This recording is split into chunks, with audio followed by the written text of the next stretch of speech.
Hi, Derek Evans here for the Real Estate Radio Network. Today we're going to be talking about how you should prepare for your guests that you're going to have on the show. There's 4 things you need to remember every time you're going to have a guest on the show. Make sure you do these 4 things. Number 1, make sure you know how to pronounce the guest's name. And if for some reason you don't know how to pronounce the name or they go by a nickname, make sure you establish that before you come on the show.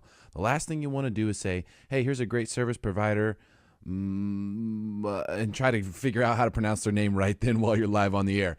Make sure you know how to pronounce it and practice it before you go live so that you've got it right. Get there okay before you go live on the air.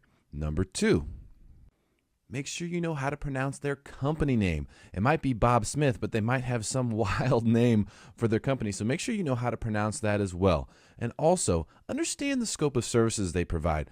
You don't want to be bringing someone on the air and then saying, and what kind of services do you provide? Because you're trying to tell your audience that you actually approve of these people and this company and their services.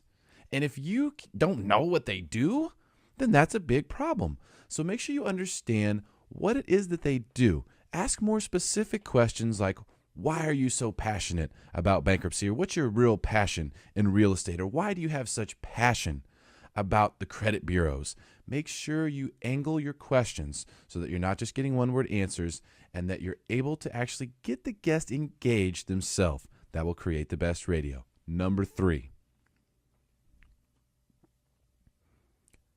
have a minimum of 3 prepared questions for every guest that's going to be on the show. You're going to ask questions off of the answers that they give you to those questions, but make sure you have at least 3. Now, you might want to have 2 per segment if they're only going to be one guest on the show for that week.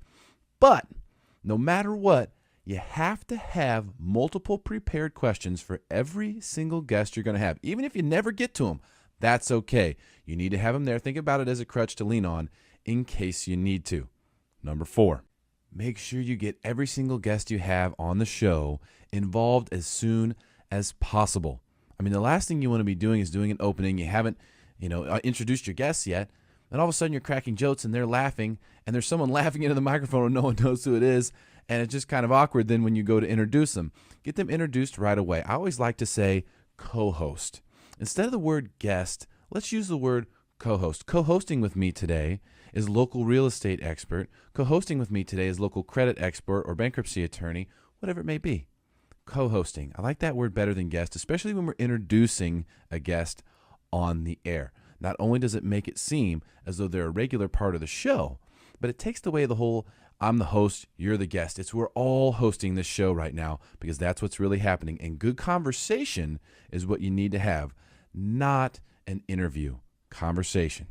That's what's going to create the best radio, ultimately the best radio show, and the best results for you and your business and the services you provide.